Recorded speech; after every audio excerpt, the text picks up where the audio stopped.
ধূপগুড়ির মাগুরমারি গ্রাম পঞ্চায়েত এলাকায় সকাল থেকে একাধিক বাইসন এলাকায় ঢুকে পড়ায় চাঞ্চল্য সৃষ্টি হয়েছে। স্থানীয় সূত্রে জানা যায়, বৃহস্পতিবার সকালে বেশ কয়েকটি বাইসন এলাকায় ঢুকে পড়ে। পথ চলতে দুজন মানুষকে বাইসন আহত করে বলে জানা গিয়েছে। খবর পেয়ে ঘটনাস্থলে উপস্থিত হয় বিন্নাগুড়ি বন্যপ্রাণ শাখার বন বিভাগের কর্মীরা।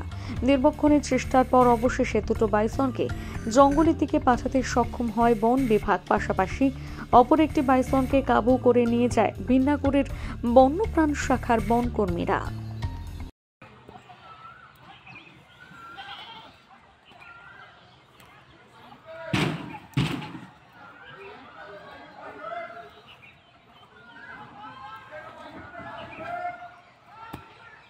বাইসন মানে একটা পিছন দিকে একটা আওয়াজ হচ্ছে, তো ফস ফস শব্দ হচ্ছে। তা আমি হচ্ছে ঘুরলাম আর কি, পিছন দিকে ঘুরার সঙ্গে সঙ্গে আমার সামনে এসে হাজির কে বাইসন। কয়টি? বাইসন ছিল দুইটা, একটা ছিল একটু দূরে, একটা আমার কাকা আমার সামনে। তা আমি তো বাইসন টাইসন ভাবিনি এই মুহূর্তটা, আমি হচ্ছে কোনো গরু আমাকে ডিসাইতে আসতেছে।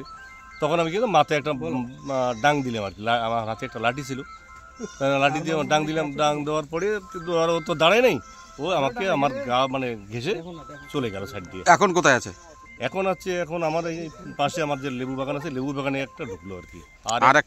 আর একটা বোধ আমার বাড়ির পশ্চিম দিকে, সেটা হচ্ছে বাইচালাতে আছে।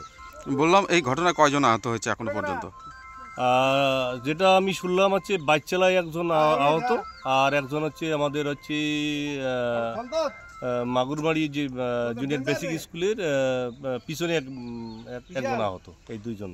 ঘটনাস্থলে কি বন দপ্তর এসছে? বন দপ্তর আসছে, এখন আমার এখানেই আছে। তো ওরা হচ্ছে কাছে যাইতে পারতেছে না লেবু বাগানে। তো কতটা আতঙ্কেতে আছেন? আতঙ্ক মানে ওই মুহূর্তটা আমি তো মানে খুব আমার শরীর কাঁপুনি দিচ্ছে আর কি। আর একটা তো চলে গেল, আর একটা কিন্তু আমি দরজা যখন বন্ধ করলাম তখন একটা কিন্তু আমার সামনে ঘোরাফেরা করতেছে আর কি। কোন এলাকায় এই ঘটনা? এটা হচ্ছে পূর্ব মাগুরমারি ক্লান্ডি মোড়। আপনার পরিচয়? আমার নাম গোবিন্দ রায়।